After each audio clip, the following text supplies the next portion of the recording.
Hello नमस्कार प्यारे विद्यार्थियों, टारगेट हब 2.0 में आपका स्वागत है, अभिनंदन है। अपन 5 नंबर चैप्टर पढ़ रहे थे, समांतर श्रेणियां। उसमें हमने 11 क्लासें लगा ली है। आज अपन उसकी 12 नंबर क्लास लेके आए हैं। इस क्लास में अपन क्वेश्चन नंबर 14 से 17 रहेगा, एक्सरसाइज 5.2 का। थोड़ी सी बड़ी एक्सरसाइज है, काफ़ी सारे क्वेश्चन हैं, तो एक क्लास में 3 या 4-5 क्वेश्चन हो पाते हैं मैक्सिमम। इसके ज़्यादा बड़ी क्लास अपन लगा नहीं सकते, ठीक है। ज़्यादा बड़ी क्लासेस फिर आप बोर हो जाओगे, देखोगे नहीं, इसलिए आधे घंटे 40 मिनट की क्लास रहती है। शाम को डेली 4 बजे हमारी क्लासें आती हैं। आई होप क्लियरली आपको जो भी पीछे की क्लासें लग रही है वो समझ में आ रही होगी। अगर आपने नहीं देखी है तो इस क्लास के डिस्क्रिप्शन बॉक्स में उसका लिंक दे दूंगा। एक प्लेलिस्ट भी बनाया है, उसका लिंक भी मैं दे दूंगा। और वैसे क्लास के एंड में जाओगे तो वैसे सभी क्लासेस पीछे वाली आपको दिखाई देगी और प्लेलिस्ट भी साथ में दिखाई देगी। तो शुरू से लेके लास्ट तक क्लास को देखते रहें। जहाँ पे भी आपको थोड़ा बहुत लगे संशय उसको दोबारा देख लें। अगर फिर भी समझ में नहीं आए तो कमेंट बॉक्स में अच्छे से कमेंट कर सकते हैं, ठीक। अगर आप अभी तक टारगेट बेंच 2025 से नहीं जुड़े हैं तो एप्लीकेशन को डाउनलोड करें। टारगेट हब एप्लीकेशन बना हुआ है हमारा, प्ले स्टोर पर आपको मिल जाएगा। इस प्रकार का आइकन मिलेगा, उसको फ्री में डाउनलोड करें, ठीक है। और मैथ्स का कोर्स प्लस में नोट्स प्लस में पीडीएफ प्लस में प्रैक्टिस क्वेश्चन प्लस में संजीव और एक्सीलेंट जो डेस्क वर्क है ऑल सब्जेक्ट की, उनकी पीडीएफ मात्र 51 रुपये में आप प्राप्त कर सकते हैं। लगभग 2200 रुपये का मैटर आपको कितने रुपए में मिल रहा है? 51 रुपये में मिल रहा है। तो आप परचेज कर सकते हैं। नाम मात्र का शुल्क है, 2 दिन का जेब खर्चा अगर सेविंग करके आप खरीदना चाहते हैं तो खरीद सकते हैं, ठीक है। अन्यथा पूरा सिलेबस आपको निःशुल्क यूट्यूब पे चल रहा है, इसमें कोई दिक्कत है नहीं। बाकी पीडीएफ है वगैरह वगैरह, ये सुविधा आपको यूट्यूब पे नहीं दे सकते। कोई ऐसा साधन नहीं है जिसके माध्यम से आपको सुविधा दे सके। तो ये एप्लीकेशन बनाया, इसका खर्चा है, इसका सेफ्टी खर्चा है वो एक तरीके से, ठीक है। यानी आपको मैटर एक जगह सेफ मिल जाता है, उनका खर्चा है। सिक्योरिटी चार्ज लगता है, हमें देना पड़ता है पीछे कंपनी वालों को, तो सिक्योरिटी चार्ज आपसे लिया जा रहा है, बाकी कुछ नहीं। 10 और 250 के बीच में 4 के कितने गुणज है? 10 और 250 के बीच में 4 के कितने गुणज है? यानी 4 से विभाजित होने वाले कितने नंबर हैं? n का मान हमें निकालना है। वेरी सिंपल क्वेश्चन है, लिखते हैं यहां से सॉल्यूशंस। हल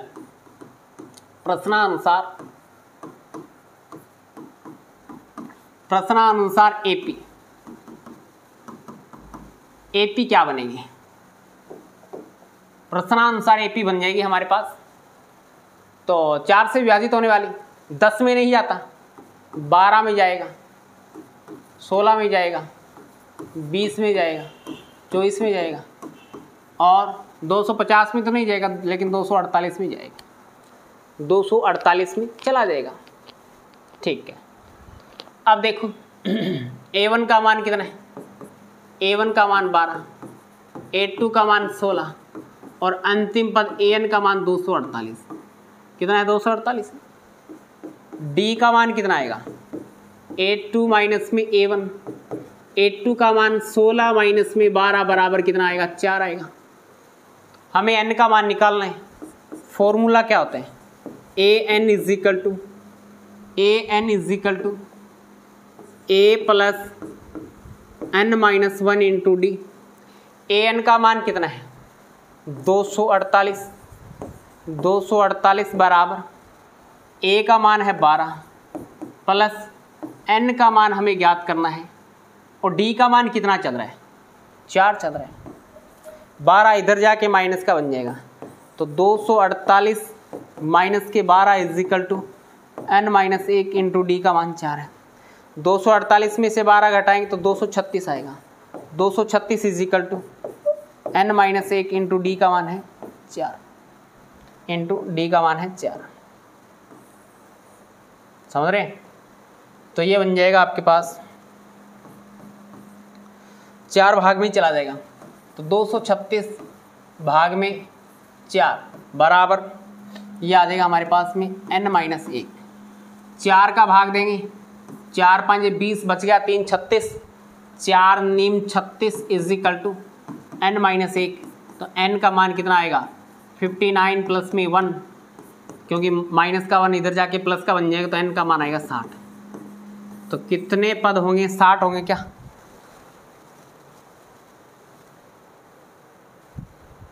कौन सा क्वेश्चन है ये? 14 नंबर है क्या? हाँ 60 आंसर है, एकदम राइट। इसका आप अच्छे से स्क्रीनशॉट ले सकते हैं कि 10 और 250 के बीच में 4 से विभाजित होने वाले 60 गुणज होंगे। नेक्स्ट क्वेश्चन पे चलते हैं। बाकी इन सभी की पीडीएफ आपको एप्लीकेशन पे मिल जाएगी, ठीक है। 15 के किस मान के लिए दोनों समांतर श्रेणियों ऐसे क्या कर दिया और के पद बराबर है कि किस मान के लिए, n के किस मान के लिए होना चाहिए? शायद मुझे लगता है इसमें भी मिसप्रिंट हो सकता है क्या, बताइए कमेंट करके। अपनी बुक में देखें आप, मैं देख रहा हूँ n के किस मान के लिए। हाँ तभी तो लगता है कुछ तो गड़बड़ है दया। तो यहाँ पे बेटा n आएगा, n के किस मान के लिए दोनों समांतर श्रेणियों के पद बराबर होंगे। तो मान लेते हैं उसके अन्वय पद बराबर होंगे। क्या होंगे? अन्वय पद बराबर होंगे। तो हल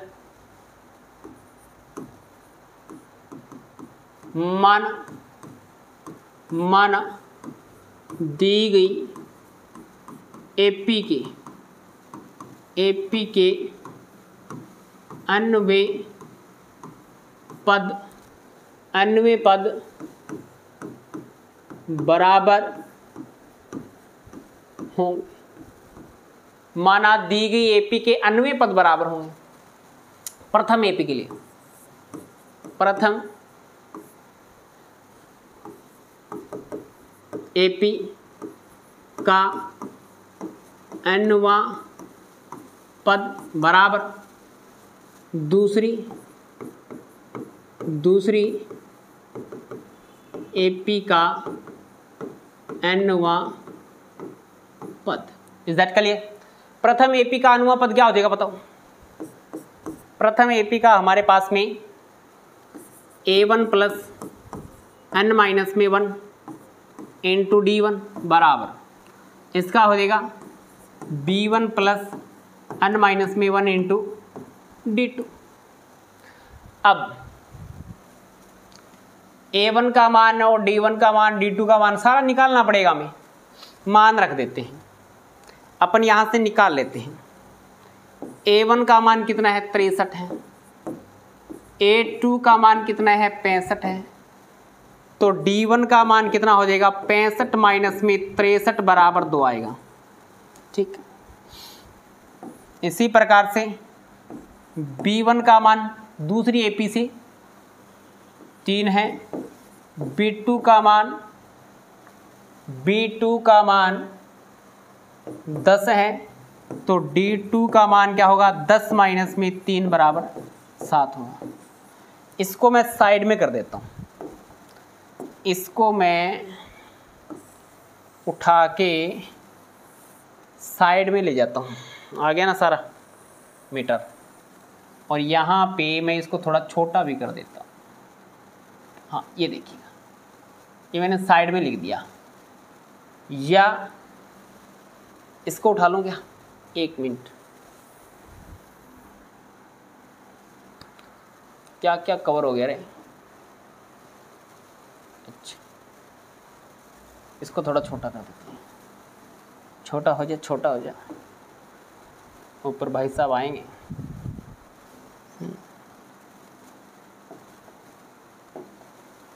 ये डंडा ऊपर अपन अपनी खींच देंगे हिसाब से, ठीक है। ये इसको दोबारा उठाता हूँ मैं और यहाँ पे ही लगा देते हैं। फिर देखो यहाँ पे लगा देते हैं,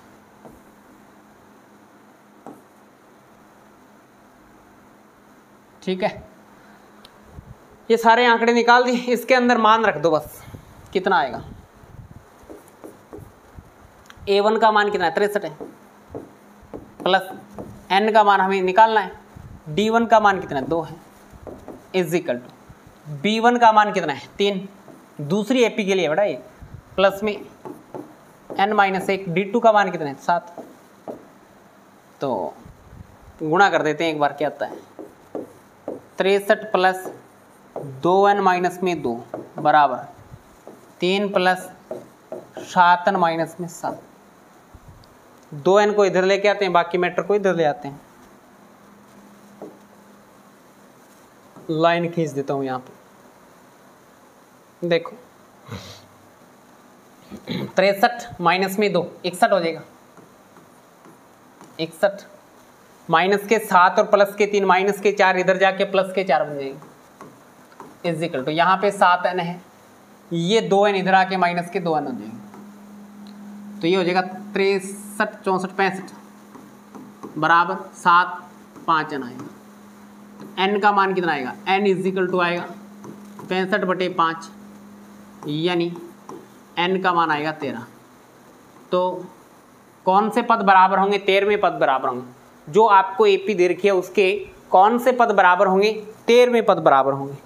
15 नंबर है क्या, हाँ 13वां पद बराबर हो जाएगा। Is that clear?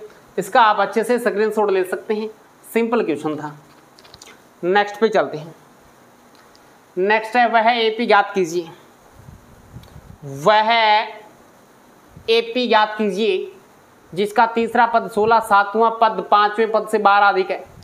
एपी में अंतिम पद से 20वां पद ज्ञात कीजिए।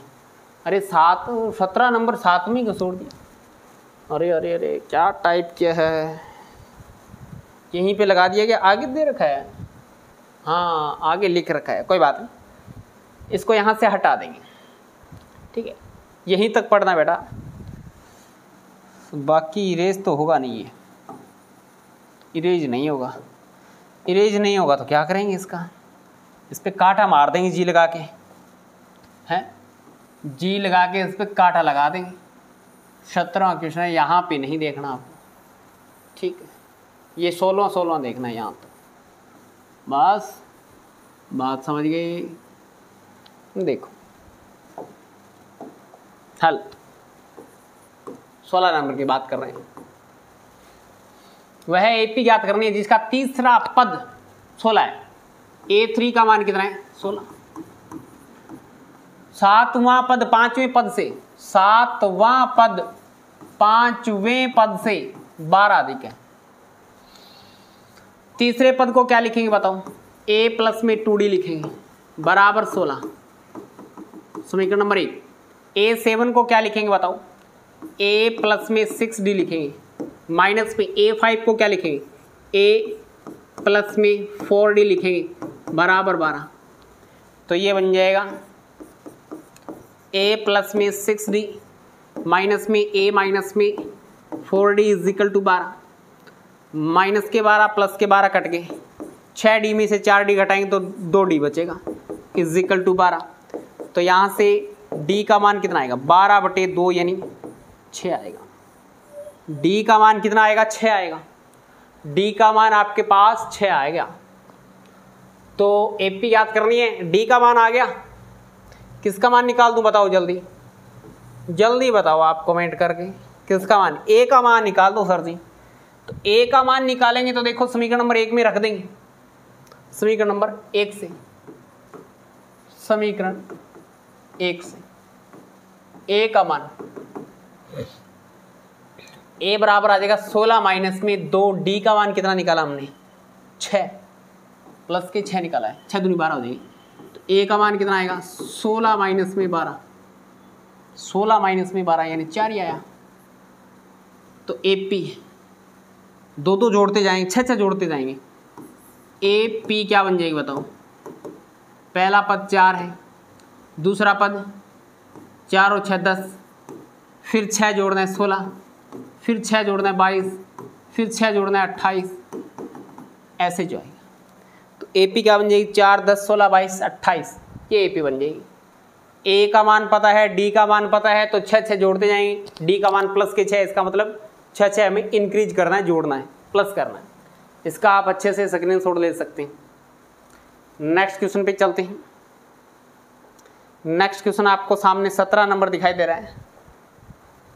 17 नंबर क्वेश्चन में हमें दे रखा है AP 3 8 13 253 में अंतिम पद से 20वां पद याद करना है। अंतिम से 20वां पद निकालना है। तो पहले तो अपनी ये मान लिखते ना, हल। यहाँ पे A1 का मान 3 है, A2 का मान 8 है और अंतिम पद L इजिकल टू 253 है। ठीक है, तो D का मान क्या आएगा, 82 माइनस में A1, 8 माइनस में 3 यानी 5 आएगा। अंतिम से फॉर्मूला क्या होता है, अंतिम से nवां पद, अंतिम से nवां पद ज्ञात करने का फॉर्मूला L माइनस में n माइनस में 1 इंटू D होता है। तो अंतिम से 20वां पद हमें ज्ञात करना है। कौन सा पद ज्ञात करना है, अंतिम